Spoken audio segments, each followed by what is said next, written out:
నెయ్యి పూర్తిగా వాడకనే కెమికల్స్తోనే నెయ్యి తయారు చేశారని, ఆ నెయ్యి లడ్డులో వాడారని చంద్రబాబు గారు చెప్తుంటే ఇప్పుడు హెరిటేజ్ ఫుడ్స్ పైన అనుమానం ఉంది, హెరిటేజ్ నెయ్యి పైన అనుమానం ఉంది, హెరిటేజ్ పాలపైన కూడా అనుమానం ఉంది. మంచి క్వాలిటీ ఇస్తున్నాము అని చంద్రబాబు నిరూపించుకోవాల్సిన సమయం ఆసన్నమైంది. ఎందుకంటే చంద్రబాబు చెప్పే మాటలు ఈరోజు ప్రజలెవరూ కూడా నమ్మే స్థితిలో లేరు.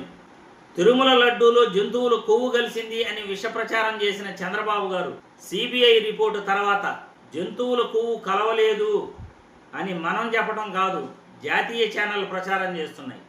హెరిటేజ్ నెయ్యిపై, హెరిటేజ్ పాలపై, హెరిటేజ్ పాల ఉత్పత్తులపై జనాలందరికీ కూడా చంద్రబాబు తిరుమల లడ్డూలు నెయ్యి కల్తీపై మాట్లాడిన తర్వాత అసలు ఏ నెయ్యి వాడాలన్నా, ఏ కంపెనీ నెయ్యి వాడాలన్నా భయపడి వస్తున్నారు.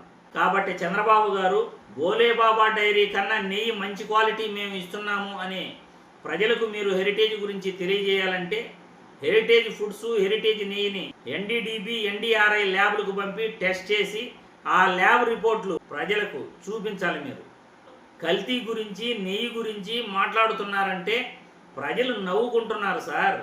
రైతుల దగ్గర సేకరించిన పాలు అలాగే ప్రజలకు ఇస్తున్నారా? 100% అలాగే ఇవ్వట్లేదు. దాంట్లో ఉన్న ఫ్యాట్ మొత్తం తీసేస్తున్నారు, వెన్న అంతా మొత్తం తీసేస్తున్నారు.